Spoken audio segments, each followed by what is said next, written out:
because the region that I come from, which is Central America, the 5 smallest countries of all our region, Guatemala, El Salvador, Nicaragua, Honduras, and Costa Rica, right now, 2 of them, Nicaragua and El Salvador, are ruled by socialism of the 21st century. So how can I negotiate as a bloc when I have 2 countries that are not willing to open to free trade?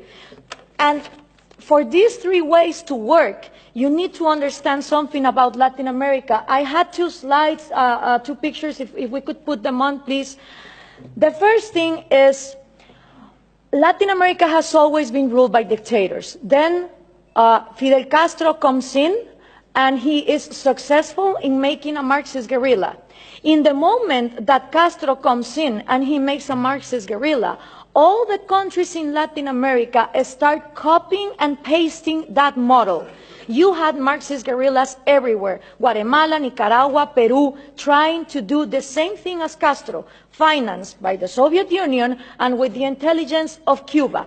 1989 comes, the Soviet Union collapses, and the left Marxist wing of Latin America, the socialist sectors, they are in trouble, because now they don't have the money of the Soviet Union to keep on going with these violent guerrillas, but they still want to come to power.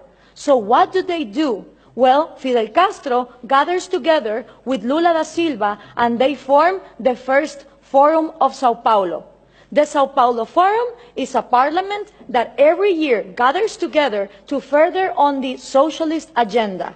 And they start working on 1990. In 1998, they put their first president, Hugo Chavez. And that was a relief for Cuba, because the money that the Soviet Union was lacking to give, the oil of Venezuela started giving.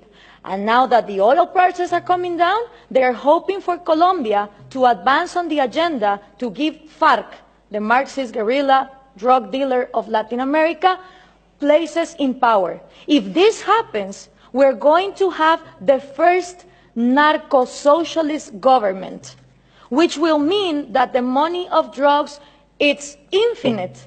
It doesn't depend on the market like oil, and then you have another socialism of maybe the 22nd century. So what we need to understand is this regional strategy is not only put in place in Venezuela, it has been put in place and tested in Brazil, Argentina, Chile, Uruguay, Nicaragua, El Salvador. And the places where they haven't governed, they have people who are waiting to come to power.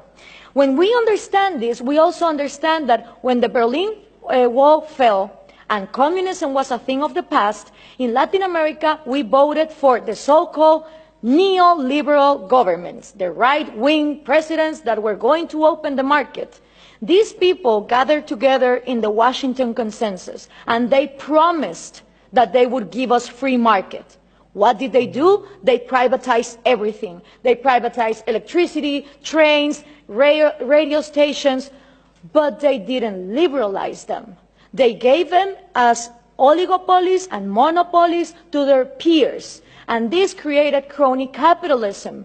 But for most of the population, the one to blame was free market. I don't know if we can now put the picture, please. For the people, what is needed to be blamed is free market, when free market has never existed in Latin America. So it's always blaming the government, but expecting more government to come in and solve the problem, like this picture shows here. So what happened then? People started voting for socialism of the 21st century because they were going to, fix the mess that this crony capitalists did in the 90s. Venezuela was going to be the promised land. Caracas was going to be the New York City of Latin America. So what happened? All these people get in power, Chavez, Lula, Correa, Evo Morales, and instead of finishing with the privileges, the crony capitalism, the oligarchies, they become even worse. So why is this good news to us? Because people in Latin America don't know what to do. They tried with the right wing, and they think that too much of a free market failed, and then they tried for socialism of the 21st century, and it turns out that it didn't end poverty, it multiplied it. So right now, it's a great and excellent opportunity for people like us, for people who really defend liberties and freedom, not only economic liberties, but also individual liberties.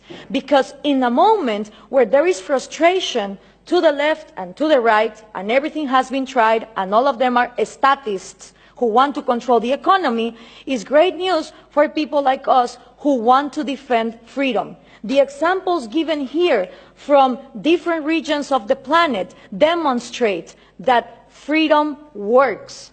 So what we need to input from Europe to Latin America is the right messages. Those messages include that Scandinavia is not socialist, that we need trade more than aid, and in order for institutions to follow up, it's not about material equality, it's about equality under the law and the rule of law. Thank you very much.